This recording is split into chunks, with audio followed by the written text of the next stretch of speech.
বাংলাদেশ জাতীয়তাবাদী কৃষক দল সাভার পৌরসভা কর্তৃক আয়োজিত দেশনেত্রী বেগম খালেদা জিয়ার রুহের মাগফিরাত কামনায় এই দোয়া মাহফিলের সম্মানিত সভাপতি, আমাদের অত্যন্ত প্রিয় নেতা, সাভার পৌর শাখা কৃষক দলের সম্মানিত সভাপতি জনাব আব্দুল মান্নান আমাদের মাঝে উপস্থিত হয়ে আমাদেরকে কৃতজ্ঞতার পাশে আবদ্ধ করেছেন। Engineering association, agriculturist association of Bangladesh, অর্থাৎ সারা বাংলাদেশের কৃষিবিদদের যে সংগঠন, সেই সংগঠনটির কার্যকরী কমিটির উপদেষ্টা পরিষদের সম্মানিত সদস্য, আমার শ্রদ্ধেয় বড় ভাই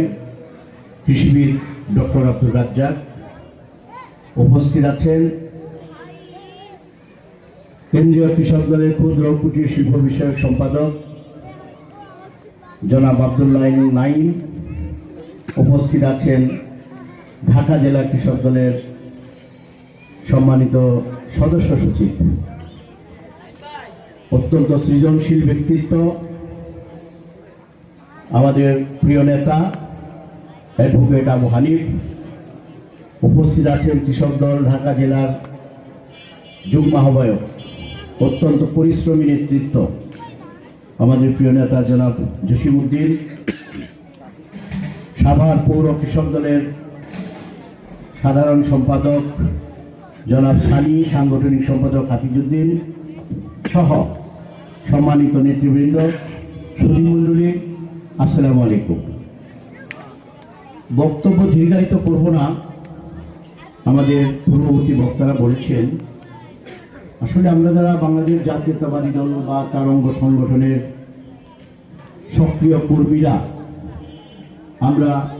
অত্যন্ত ব্যথিত। একটা সংকটকালীন সময়ে আন্দোলন সংগ্রাম করে রাজপথে গুলিবিদ্ধ হয়ে গুম খুনের মধ্য দিয়ে আমরা রাজপথ না ছেড়ে এই ফ্যাসিস্টকে হটিয়েছি। আমরা মনে করেছিলাম